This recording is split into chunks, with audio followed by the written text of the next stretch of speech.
suis Julien Blaise, je suis le responsable de la R&D de SPAD depuis plusieurs années maintenant. L'objectif de ce webinaire aujourd'hui, c'est un peu en mode atelier pour vous présenter donc les arbres de décision que vous connaissez sûrement, qui sont déjà dans SPAD, et les forêts aléatoires qui ont été rajoutés dans la version 9.1. On va faire des petets focus sur certaines spécificités de ces deux méthodes, ce qui les rapproche, puisque elles sont l'une est dérivée de l'autre, ce qui les distingue aussi, voilà, des informations spécifiques sur leurs usages. Surtout, pendant tout le webinaire, n'hésitez pas à poser une question pendant le webinaire quand on est sur le sujet de votre question.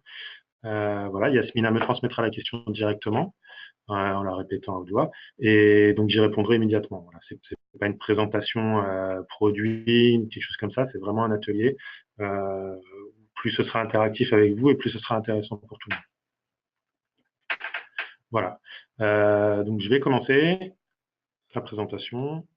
Alors, je commence par poser quelques généralités sur les arbres de décision qui vont nous servir ensuite tout le reste de la présentation.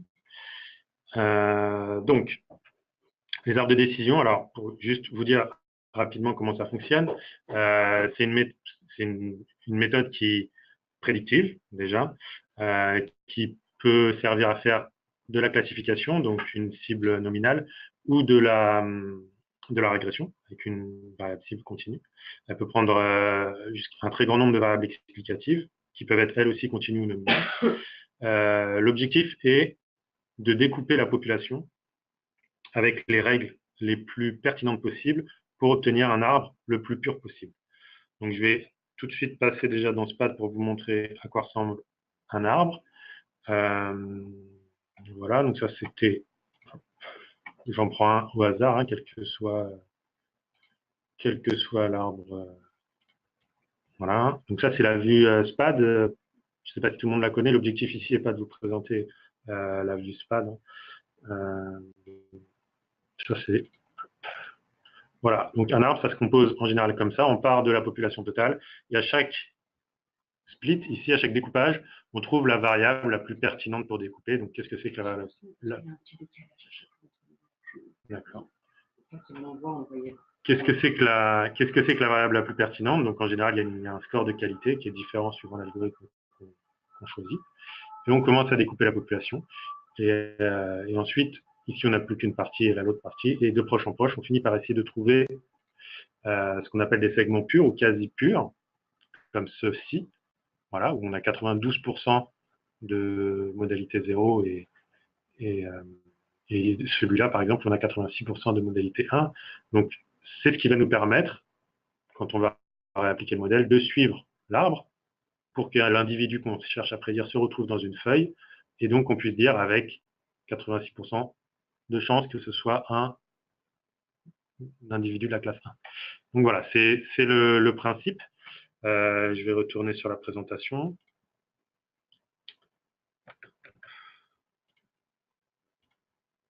Voilà, donc quelques avantages qu'on trouve sur les arbres de décision et quelques inconvénients. Donc, interprétable, alors ce que je vous ai montré n'était pas très interprétable parce que les variables étaient plutôt, n'avaient pas de label très pertinent. Mais quand on a des variables parlantes, on a quelque chose qu'on peut lire. Il gère naturellement les variables inutiles. Donc, si vous avez des variables qui n'ont pas d'impact, qui ne servent pas à prédire, bah, il est probable qu'elles ne soient pas utilisées pour splitter parce qu'elles auront un très mauvais score et elles n'apparaîtront probablement pas du tout dans l'arbre. Ça gère correctement les données manquantes. Donc, pour les données manquantes des nominales, en général, on en fait une classe supplémentaire. Donc, ça devient une modalité comme les autres, la modalité manquante, et elle peut se retrouver utilisée lors d'un split si elle est pertinente. Pour les continus, c'est un petit peu différent. En général, on les remplace par la moyenne ou on supprime les individus. Voilà. On a un modèle qui est assez compact et très rapide à appliquer. Donc, c'est-à-dire quand on veut industrialiser le modèle, puisque finalement, pour classer un individu, on a au plus à faire n comparaison, n étant la profondeur de l'arbre, puisque à chaque fois on a une comparaison, on choisit un côté et on continue. Donc c'est plutôt très rapide. Un autre avantage, c'est qu'il fonctionne très bien pour un mélange de continu et de nominal en explicative. Puis on verra un peu plus tard dans la présentation aussi qu'il permet de travailler sur des échantillons déséquilibrés, puisqu'on peut utiliser des poids, on peut utiliser des matrices de coûts, dans le cas où on a des échantillons très déséquilibrés. Quelques inconvénients. Donc, comme on l'a vu, il découpe selon une seule variable à chaque nœud. À chaque découpage, il choisit une seule variable, celui qui lui paraît la plus pertinente. Donc, c'est ce qu'on appelle un algorithme glouton. Il ne trouve pas forcément l'arbre optimal à la fin. Au premier découpage, il a fait un choix, il ne revient jamais sur ce choix. Voilà. Et il y a un autre inconvénient, alors ça c'est plus dans le paramétrage, il est souvent assez difficile de choisir la bonne profondeur, donc combien de découpage on autorise dans l'arbre, pour éviter ce qu'on appelle le surapprentissage. Surapprentissage, on le reverra un peu plus loin, mais c'est quand un modèle finalement a trop bien appris les données d'apprentissage et que finalement si vous le réappliquez sur un nouvel individu qu'il n'a jamais vu, il a de grandes chances de ne pas bien le classer, de ne pas bien le prédire. Voilà pour un petit tour sur les arbres de décision. N'hésitez pas si vous avez une question. Il n'y a pas de questions bêtes aujourd'hui, hein. Vraiment. On peut répondre à tout type de questions. Donc, il y a plusieurs algorithmes. Alors, dans ce PAD, on en propose 3 qui sont les 3 des plus reconnus. Donc, CADE, CART et C4-5. Suivant le type de méthode, il y a des choses qui sont assez différentes, qu'il faut garder à l'esprit quand on les utilise. Donc là, j'ai utilisé un tableau qui est extrait d'un cours de Rico Rakoto-Malala, qui travaille à l'université de Lyon 2. Alors, je me suis permis de le prendre parce qu'on travaille beaucoup avec lui, notamment on a travaillé avec lui sur les arbres et les random forest. Voilà, et ce tableau était une bonne synthèse, en fait. Donc, la première différence, c'est le critère qu'on utilise pour découper au moment du découpage pour classer les variables. Donc, quand on est dans CADE, on utilise le Ki2 ou le T2 Chuprov. Quand on est dans CART, on utilise Gini, l'indice de Gini. Et dans C4-5, on utilise un gain informationnel.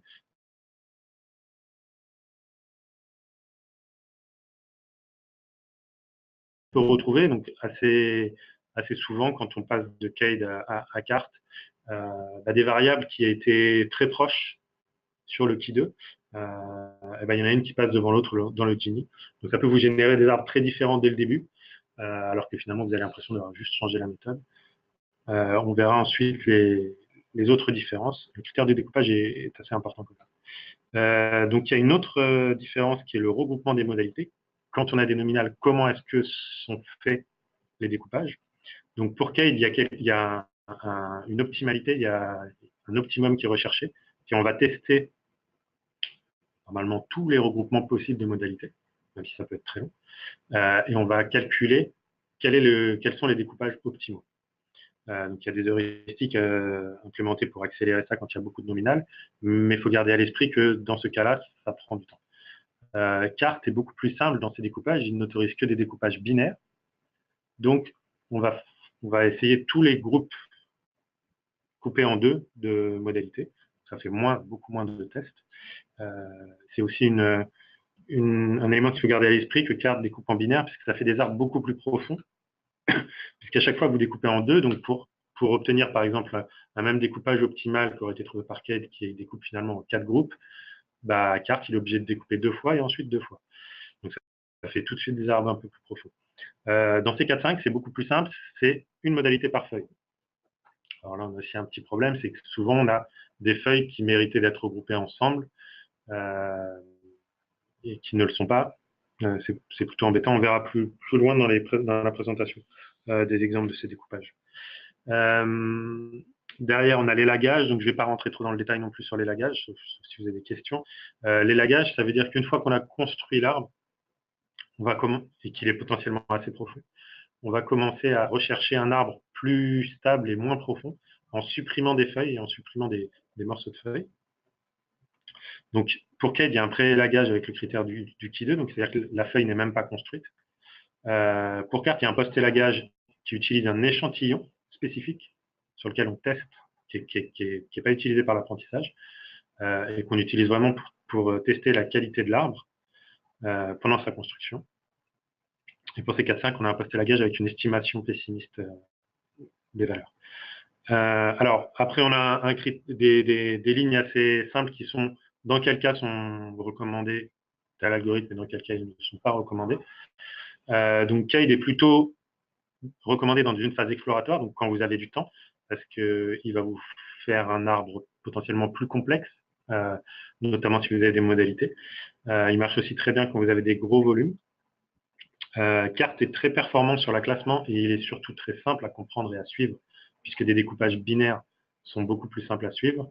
C4-5, il est plus utilisé quand on a des petits effectifs. Et effectivement, le fait de découper chaque modalité dans une feuille permet aussi, souvent, c'est plus gérable quand on a un petit effectif et quand on a un arbre qui ne devient pas trop profond, sinon ça devient très difficile à suivre. Donc, quels ne sont pas recommandés? Cade est moins recommandé pour le classement. Typiquement, chez SPAD, dans l'équipe de data science, on utilise Cade simplement pour comprendre des données, déjà, pas forcément pour le prédictif. Et c'est déjà un très bon indicateur de comment se comportent nos données. Ça nous donne des branches pertinentes. Le problème de Cade aussi, c'est qu'il a un paramètre qui sert pour le regroupement des modalités et l'élagage, qui est assez difficile à paramétrer selon vos données, si vous n'êtes pas un spécialiste. Carte est moins pertinent sur les petits effectifs.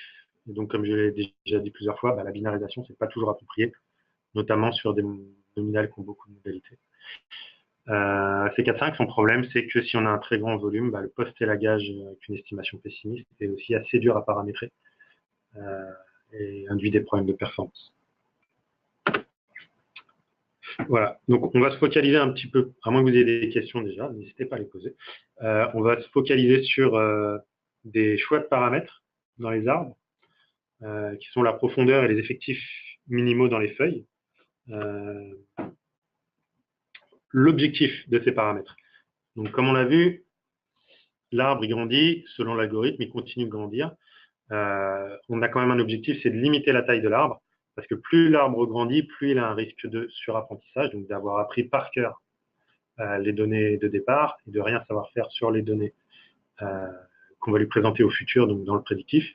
Le cas classique étant, si vous avez un tout petit échantillon et que vous faites un arbre très très profond, vous allez vous retrouver avec un individu dans chaque feuille, donc il aura appris par cœur à classer les individus d'apprentissage. Mais quand vous allez lui présenter un individu nouveau qui ne correspond pas à un individu d'apprentissage, il a 90% de chances de se tromper puisqu'il le mettra dans une feuille trop précise, si vous voulez, trop propre.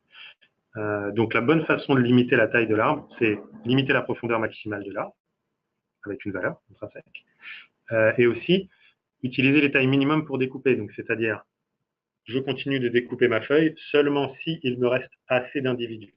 Donc là, on a soit un pourcentage, soit un effectif. Ça dépend sur quel volume vous travaillez. Voilà. Donc, des conseils dans ces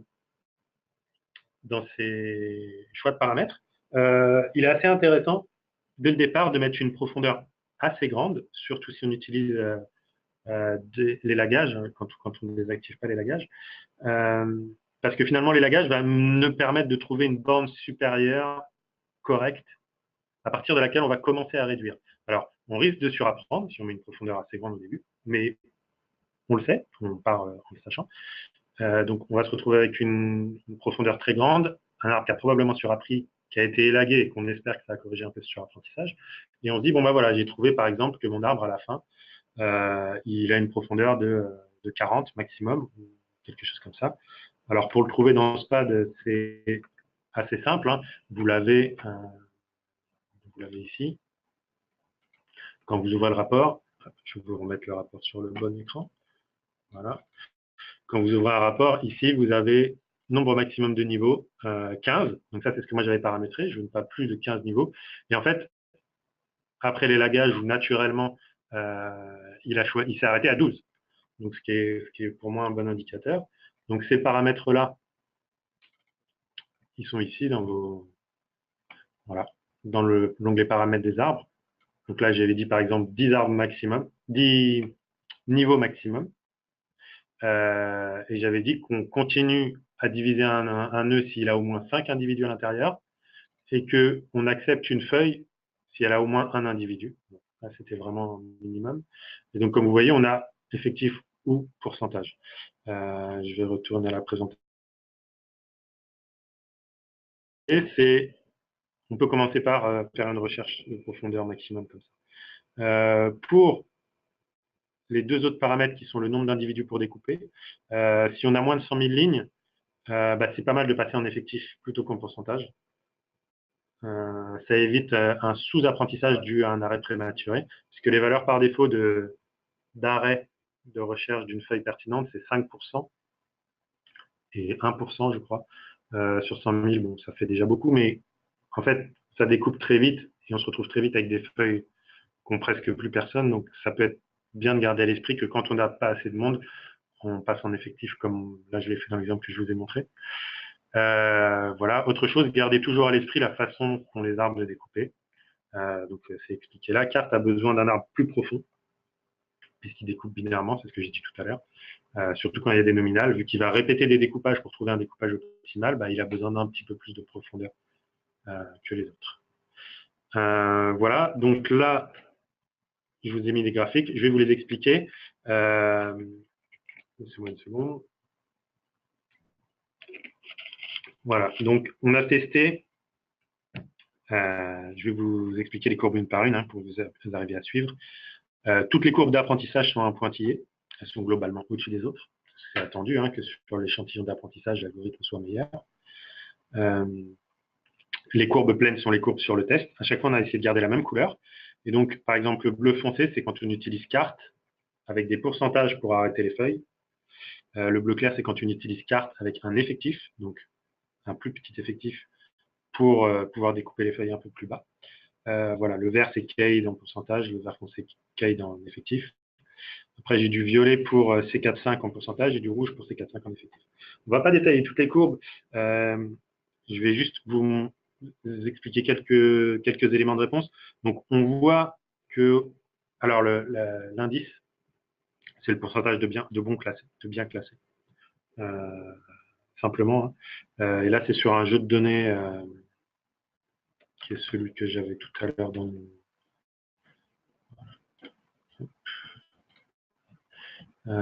voilà, si je me souviens bien, c'est un jeu de données qui est des spams, un filtre de spam. Donc, on a plein de valeurs entières ou réelles qui nous indiquent des informations. Et on a deux classes. Est-ce que c'était un spam ou est-ce que c'était pas un spam? Donc, comme vous voyez, on a plein de variables. Et on a testé, donc là, je les ai mis dans mon diagramme, j'ai testé toutes les profondeurs d'arbres.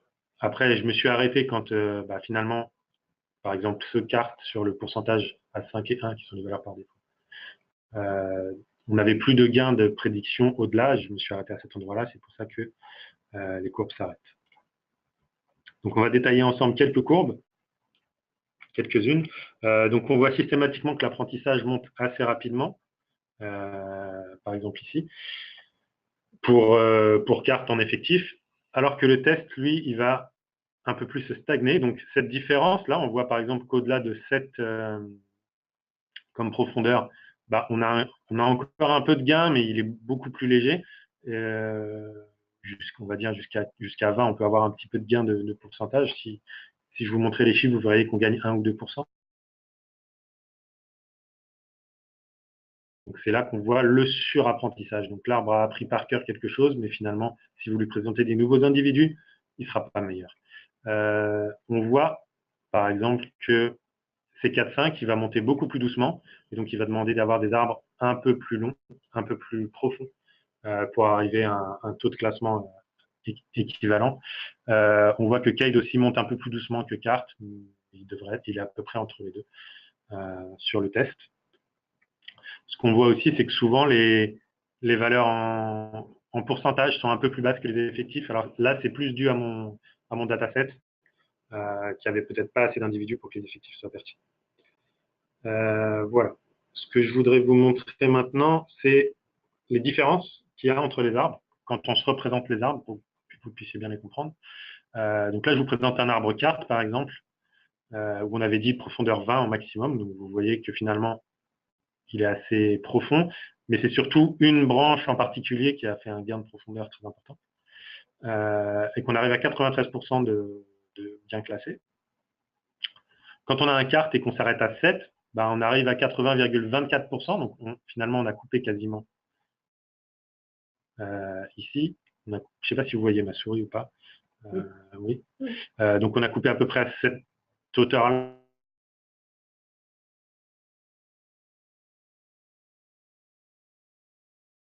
donc qui est moins profond, mais qui a déjà un bon taux de classement. Et juste pour l'exemple, sur celui-là, j'ai mis un carte où on coupait à 5, qui est finalement très simple, très interprétable et qui arrive déjà à 90% de bien classé. Donc on peut se dire, évidemment, on peut toujours aller plus profond, on peut toujours aller plus complexe, rajouter des variables. Il faut toujours garder à l'esprit ce qu'on gagne et ce qu'on perd. On va perdre en lisibilité. Combien de pourcentage de bien classé on va gagner? Le plus mauvais, avec seulement 3 de profondeur, partait de 83.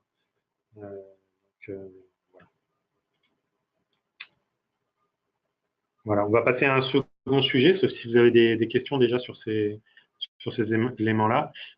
Donc, comment se comportent les arbres quand il y a des modalités plus ou moins nombreuses et des datasets déséquilibrés? Donc, j'ai pris un dataset qui est disponible sur le web, qui correspond à la population américaine de l'année 94. Il s'appelle Adulte. Il est bien connu. Hein.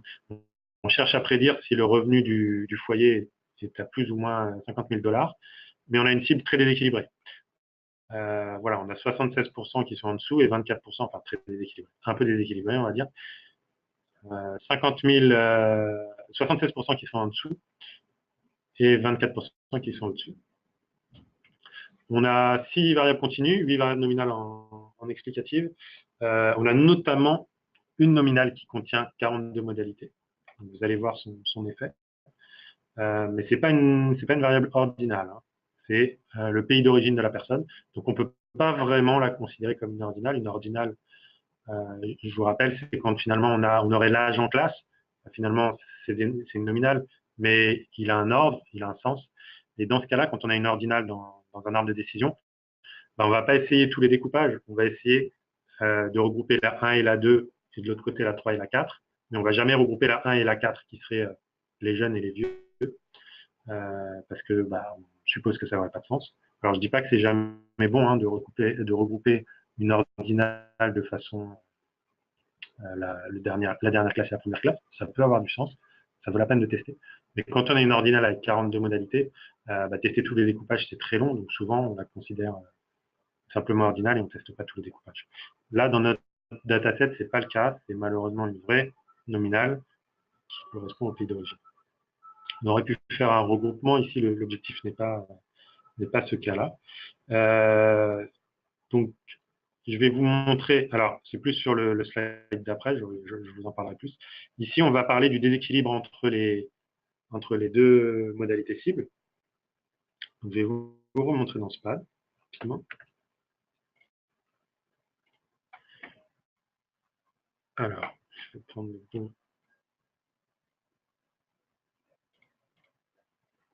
le bon dataset, voilà. Donc, on a là nos données, donc on a les informations. Ce que je vous disais, la variable income qui indique si on est supérieur ou inférieur à 50 000 $.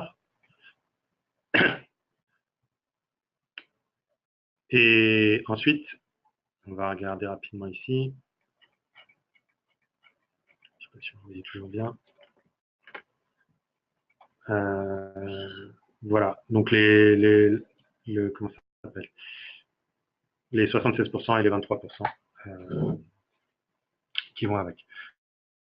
Donc, quand on a ce genre de cas-là, dans les arbres de décision, il y a une chose qui est bien à faire, c'est d'utiliser ce paramètre ici, probabilité a priori, qui est dans le panneau de paramétrage. Donc, quand j'ouvre mon panneau de paramétrage et que je vais dans l'onglet paramètres, vous voyez ou pas? Identique à l'échantillon ou égal ou autre. Alors, en général, on met au moins égal, c'est pour rééquilibrer. On peut mettre autre, par exemple, pour dire, bon, voilà, j'avais 76% inférieur à 60, inférieur à 50K, je vais mettre, je ne sais pas, on va mettre 60, qui est un peu plus rééquilibré. Je dis 60, c'est 0,6, pardon, évidemment, si c'est 60. Et donc, si vous mettez 0,4, ça rééquilibre légèrement, ça va aider. Si vous mettez égal, ça fera juste 50-50. Donc là, moi, ce que j'ai fait, c'est que j'ai essayé sur les 3 algorithmes avec et sans probabilité a priori. Donc, je vais revenir à la présentation pour vous montrer ce que ça donne un petit peu et vous montrer l'impact que ça a.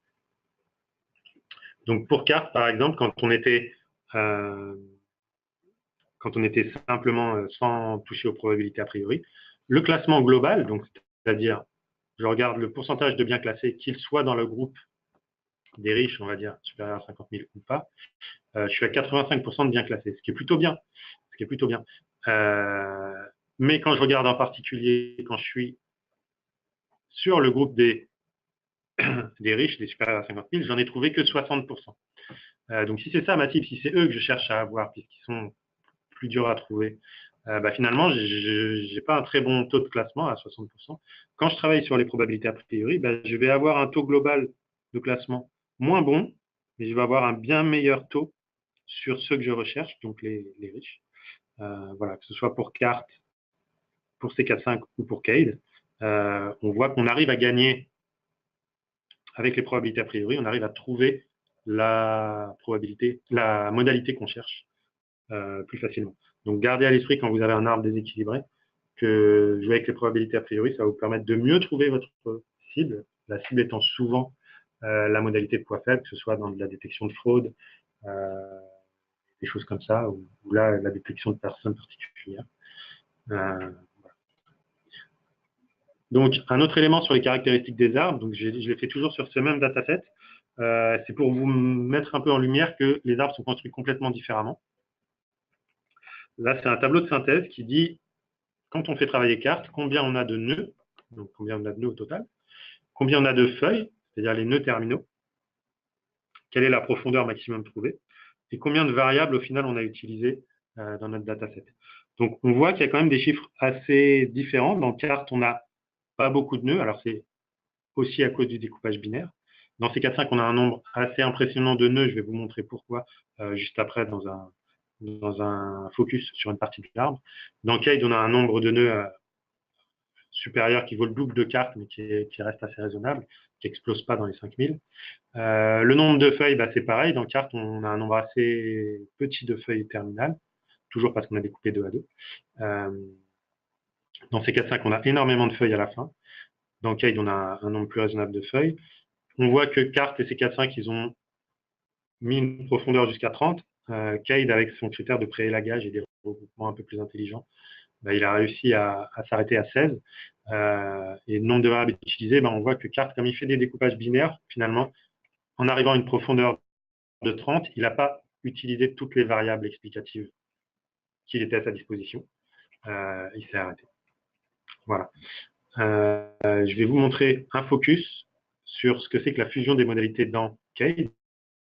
Donc, on voit ici la variable que je vous avais mis un petit peu en exergue tout à l'heure. Alors, on ne voit pas très, très bien son nom. Mais là, on a découpé sur le native country, donc le pays d'origine de la personne. On voit que Cade, il a fait 5 groupes. Et en dessous, dans le bleu, il a fait 4 groupes. Il a essayé plein de regroupements différents. Et finalement, il a trouvé à ces endroits-là, ces regroupements-là comme optimaux. Donc ça c'est un des avantages de Cade. On va juste comparer avec, alors c'est plus difficile à voir, mais le découpage par C4.5. C4.5, il y a des moments, dans certains nœuds, il a trouvé que c'était cette variable-là, le pays d'origine, qui était le plus pertinent pour découper. Mais de par sa façon de découper, en fait, il a fait 42 feuilles, 42 groupes. Et on voit bien à travers ces 42 groupes qu'il y en a quand même beaucoup qui sont inutiles, puisque derrière, ils ne donnent pas lieu à de nouveaux découpages, ils ne donnent pas lieu au fait qu'il y ait ensuite d'autres nœuds qui apparaissent. Sachant que les découpages qui ont donné lieu à d'autres découpages, c'est ceux qui venaient si je me souviens bien, des États-Unis et du Canada, et je crois du Mexique, pour celui qui est tout en haut.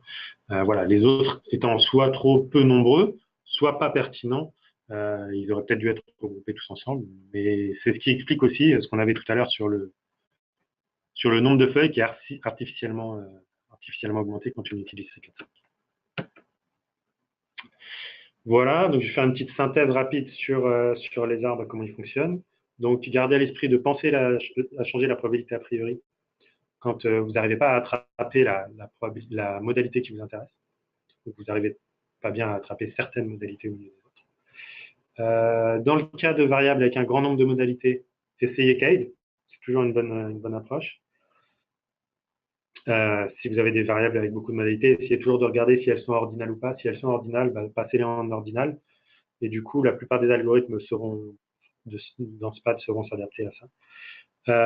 La question qui va amener à la suite de la présentation, est-ce qu'on peut avoir un arbre plus profond, donc plus précis, mais qui ne risque pas le surapprentissage?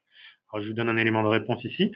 Un seul arbre, non, parce qu'en tout cas, on n'a pas trouvé d'algorithme qui permet d'avoir un seul arbre très profond qui ne finisse pas par apprendre par cœur les données d'apprentissage. Mais plusieurs arbres, oui, donc c'est de là que vient l'idée des forêts aléatoires de Breman, que je vais vous présenter ensuite. Est-ce que vous avez déjà des questions sur les arbres? Est-ce que ça a été clair? Non, c'est bon. Ok, on va passer aux forêts aléatoires. Donc voilà, la définition des forêts aléatoires, c'est un modèle ensembliste, donc ça veut dire que c'est un modèle qui utilise plusieurs autres modèles. Ici, dans la définition des modèles ensemblistes, des classificateurs faibles. Et à l'arrivée, on agrège leurs prédictions pour obtenir une prédiction finale. L'espoir, c'est quoi? L'espoir, c'est que, OK, on va faire surapprendre à nos classificateurs faibles, qui vont être moins bons que si on les avait élagués, que si on les avait fait devenir moins profonds. Mais comme on en utilise plein et qu'on finit par agréger leurs prédictions, eh ben on espère obtenir une meilleure prédiction finale. Alors,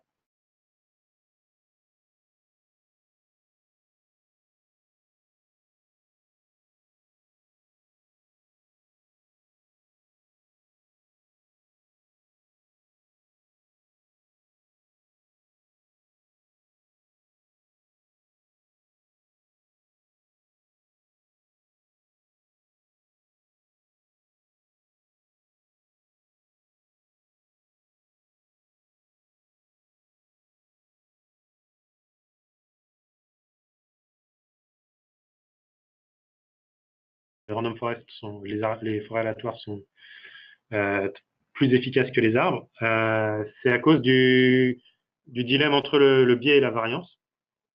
Donc le biais, c'est quoi? C'est quand l'algorithme n'arrive pas à trouver les relations pertinentes entre les données en entrée et les sorties prévues. Donc il a sous-appris, il n'a pas réussi à identifier tout ce qu'il aurait dû identifier dans les données d'apprentissage.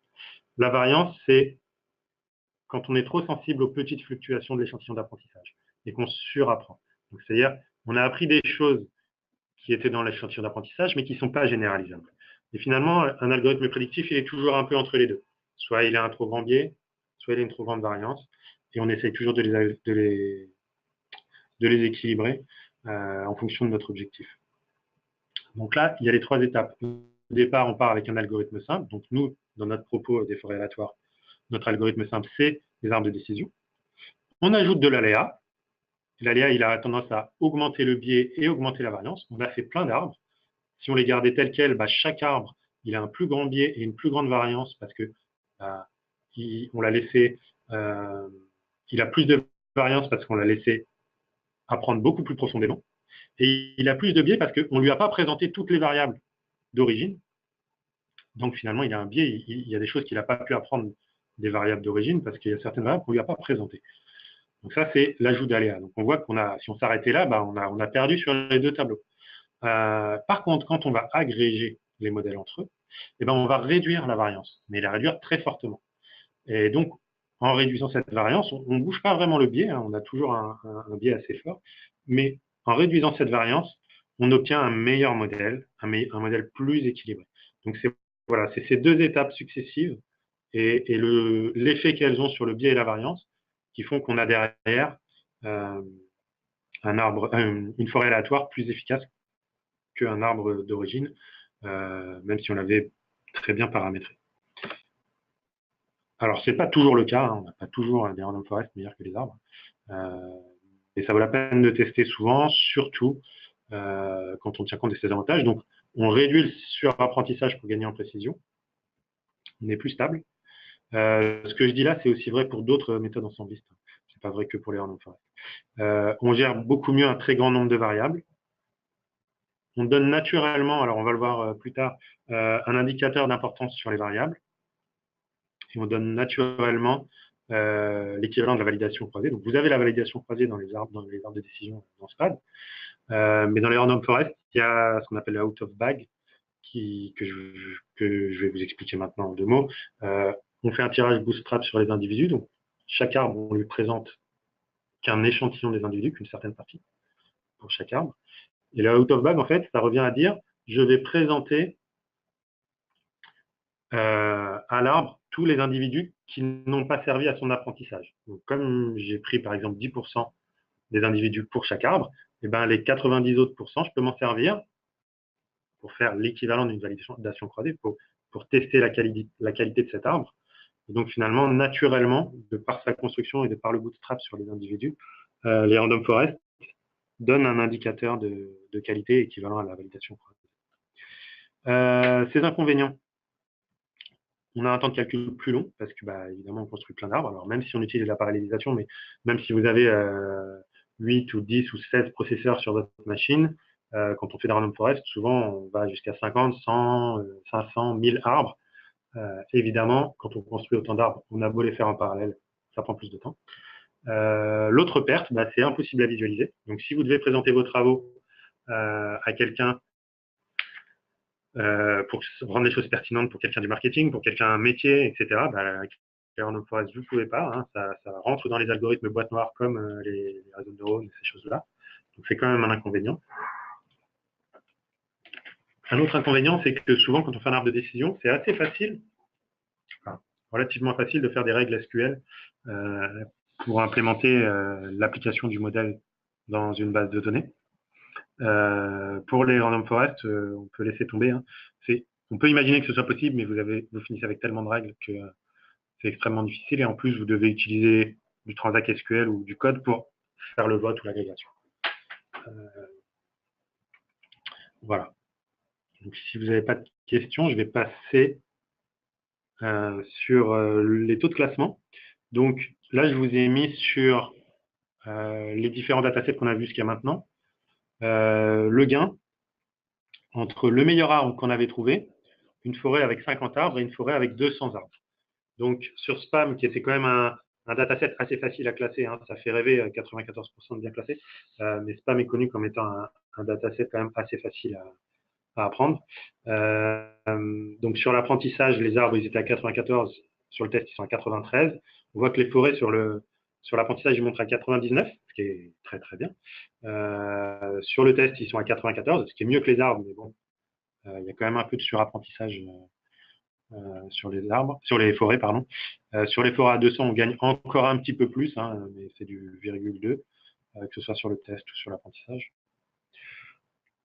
On voit paradoxalement que sur les arbres, sur le dataset adulte, où on cherchait à savoir si on est supérieur ou inférieur à 50 000, quand on prend en compte les deux, donc le classement global de ceux qui sont supérieurs et ceux qui sont inférieurs, on a 83 pour les arbres, sur l'apprentissage 81 sur le test.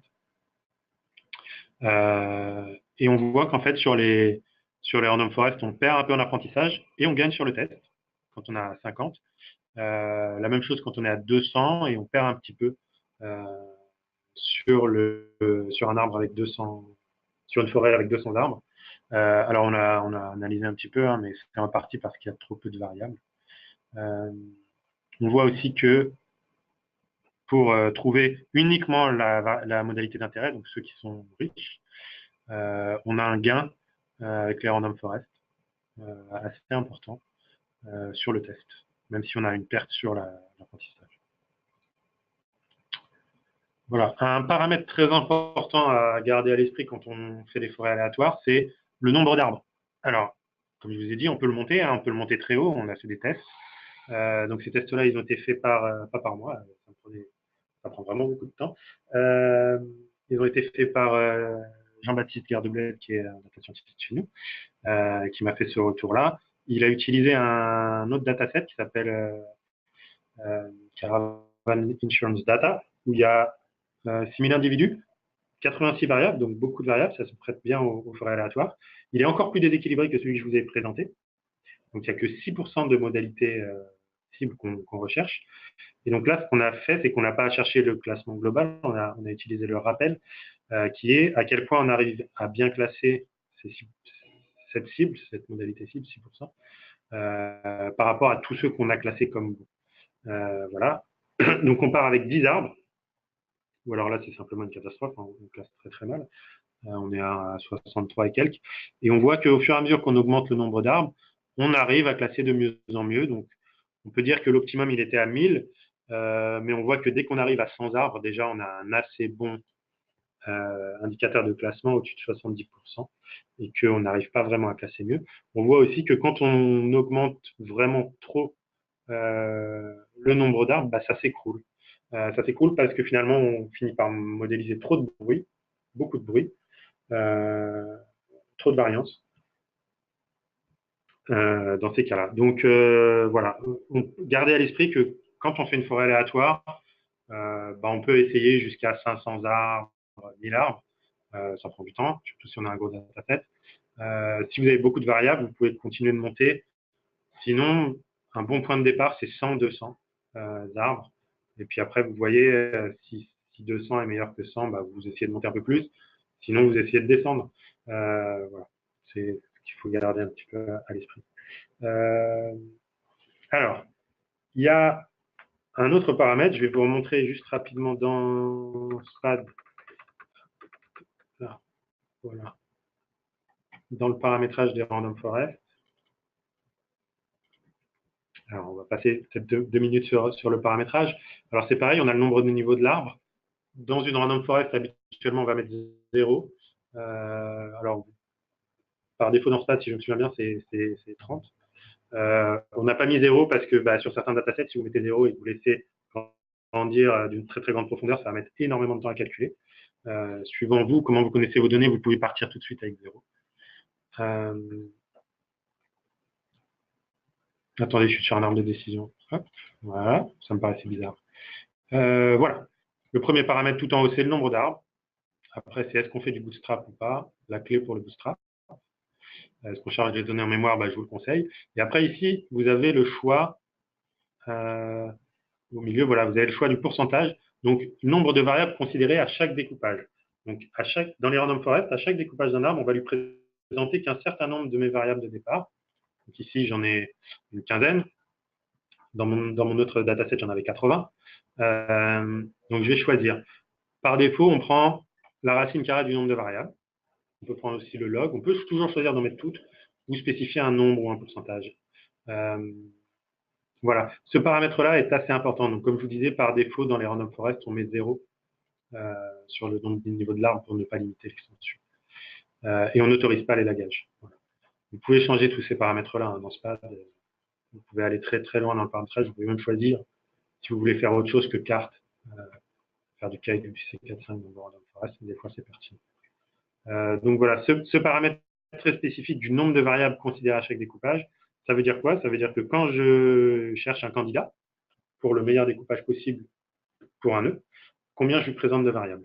Il y a un effet pervers. Si vous augmentez trop ce nombre de variables candidates, donc là c'est sur un dataset Wave où il y a 2 classes à prédire et vraiment pas mal de variables, donc 122 variables explicatives qui sont en plus des nominales.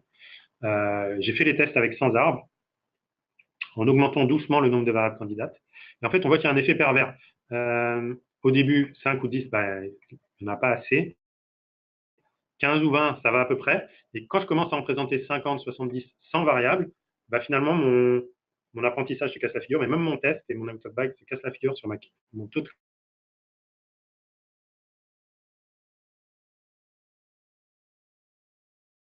mon petit schéma biais variance, j'ai plus assez de biais et finalement, je surapprends dans chaque arbre. Chaque arbre surapprend. Donc, il faut bien garder à l'esprit que même si on a beaucoup de variables dans les random forest, il ne faut pas forcément augmenter beaucoup le nombre de variables présentées pour chaque découpage, parce que sinon, on augmente, on réduit le biais, on augmente la variance et donc on perd l'intérêt qu'on avait tout à l'heure. Donc, 10, 15, 20, 50, ça peut être intéressant. Au-delà, il faut vraiment se poser la question de ce qu'on est en train de faire et est-ce que c'est pertinent. Voilà un petit peu des éléments sur le nombre de variables candidates à chaque découpage, qui est un paramètre aussi important pour les random forest. Alors, dernière question, qui est un peu une ouverture pour cette présentation, qui est des travaux qu'on est en train de faire, en train de finaliser en ce moment à la R&D de SPAD. Et si on rajoute encore plus d'aléatoires? on fait encore plus d'aléatoire. Le gain de l'aléatoire par rapport aux arbres de base, il est visible. On a vu qu'on arrivait à compenser l'aléatoire qu'on avait ajouté et ses défauts par l'agrégation de plein d'arbres. Donc, on arrive à le contrôler et à en garder les bonnes propriétés. Qu'est-ce qu'on fait si on en rajoute encore plus? Alors, Extremely Randomized Trees, on n'a pas encore donné le nom français, on n'est pas très sûr de la traduction officielle en français. Si vous avez des idées de propositions pour que ce soit clair pour les gens, n'hésitez pas. Le principe de cet algorithme, c'est une modification des random forests.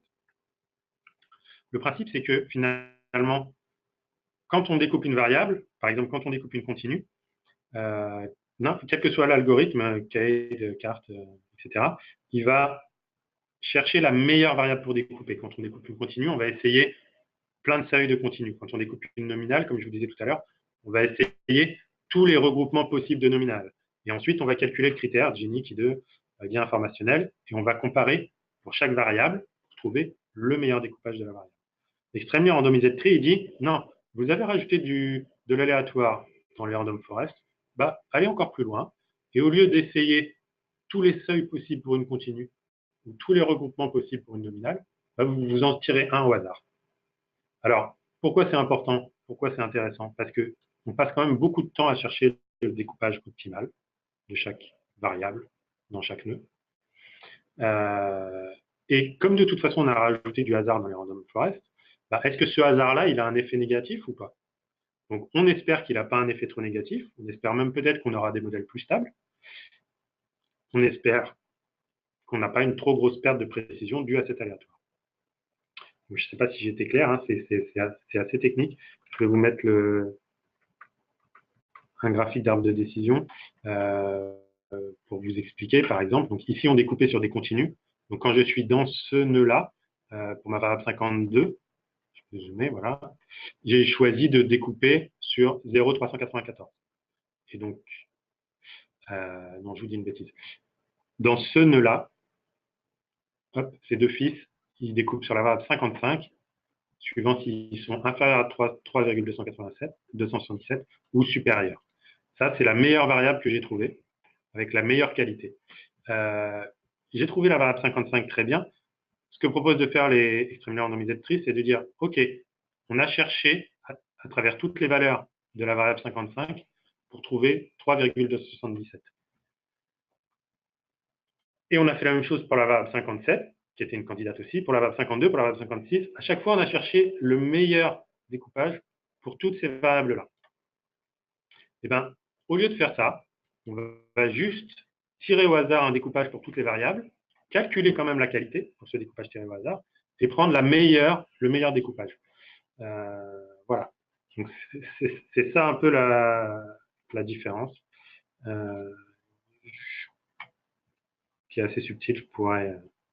Donc, on va regarder maintenant, retour à la présentation, quelle est la différence. Donc, on reprend le dataset qu'a travaillé Jean-Baptiste sur l'assurance, avec 6 000 individus, 86 variables, toujours ce déséquilibre. Donc là, on a de la même façon utilisé le rappel. Alors, en orange, vous avez les random forest. Votre abscisse, c'est le nombre d'arbres. Et en bleu pointillé, on a les Extremely Randomized Trees, donc qui sont moins performants au début, quand on a assez peu d'arbres. Et on voit qu'en fait, la performance se rapproche très, très nettement quand on augmente le nombre d'arbres. Donc en fait, ça corrobore un peu l'idée de base, qui est de dire, plus vous rajoutez d'aléatoires, finalement, dans les random forest, finalement, vous pouvez aller encore plus loin dans l'aléatoire et utiliser les randomized trees, parce que de toute façon, vous ne gagnerez pas beaucoup plus. Alors là, on a un petit écart.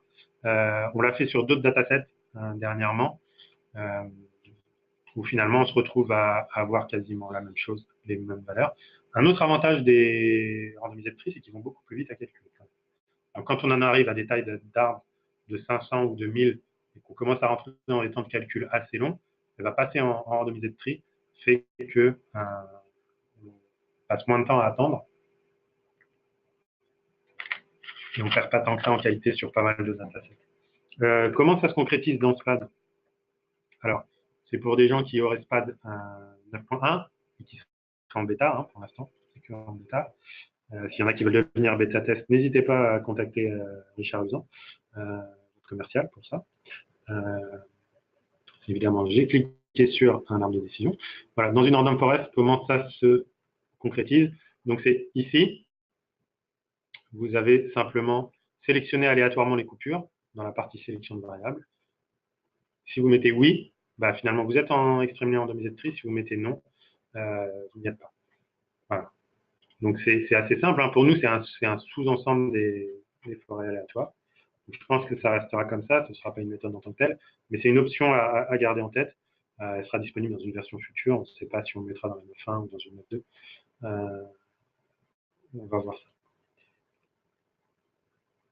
Alors, de la même façon que j'avais testé tout à l'heure le nombre de variables testées à chaque découpage pour les random forest, vous vous souvenez qu'il y avait un effet pervers, ça descendait à partir d'un certain nombre. Ici, on a toujours 100 arbres. Hein. Quel est le comportement pour les extrêmement randomisés de tri? On a trouvé qu'en fait, pour les extrêmement randomisés de tri, alors ils partent de plus bas, mais finalement, ils sont beaucoup, beaucoup moins sensibles au nombre de variables qu'on leur propose, puisque de toute façon, ils font un tirage aléatoire du découpage dedans et un tirage aléatoire de la variable dedans. Et donc, finalement, eux ne se dégradent pas quand on augmente le nombre de variables par découpage. Donc, c'est un symptôme assez intéressant. On va continuer d'explorer ça pour pouvoir documenter encore mieux dans SPAD les effets et à quel moment il faut faire quel choix. Voilà. Un autre avantage des extrêmement randomisés de tri qu'on a trouvé, qui était bien documenté dans le papier. Alors, on ne l'a pas inventé, hein, extrêmement randomisé de tri, on s'est inspiré d'une publication.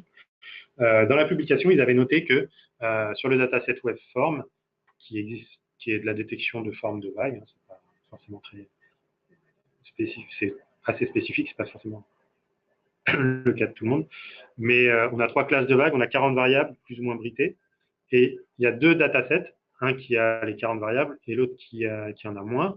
Celui qui a les 40 variables, les 19 dernières variables sont uniquement du bruit, donc ils l'ont rajouté du bruit blanc, moyenne 0, variance 1 sur ces variables-là, c'est uniquement du bruit. On a 5000 individus. Et bien on voit en fait que par rapport aux forêts aléatoires, quand on est sans bruit, bah, on est juste un petit peu plus mauvais, même un peu meilleur sur le test, sur ce dataset-là. Et que en fait, sur les données bruitées, bah, les forêts, on va dire, elles s'écoulent, elles s'écoulent sur le test. Elles ont de bonnes données sur l'apprentissage, mais finalement, elles ont sûrement pris trop de bruit, puisqu'elles passent de 85 à 83 sur le test. Alors que les randomisés de tri, eux, restent beaucoup plus stables, voire ont un gain sur le test, puisque finalement, ils sont beaucoup plus robustes face à des données bruitées. Alors, des données bruitées, pour vous, hein, c'est des données où vous n'êtes pas sûr que la totalité des variables soit pertinente pour la prédiction. C'est quand même souvent le cas. Donc voilà, c'est un autre avantage des extrêmement randomisés de tri qu'on va mettre en valeur dans la documentation de SPAD quand la nouveauté sortira. Voilà, j'en suis arrivé à la fin du webinaire. J'espère que ce n'était pas trop technique, que je n'ai pas fait mal à la tête à tout le monde. J'ai essayé de prendre le temps d'expliquer chaque chose et d'illustrer. N'hésitez pas, si vous avez des questions, j'attends vos questions, du focus sur certaines parties. Voilà. Est-ce qu'aussi vous avez apprécié ce format de webinaire où on essaye de rentrer un peu plus en profondeur dans une méthode, même si c'est un peu plus technique? Est-ce que ça vous apporte à vous des choses intéressantes?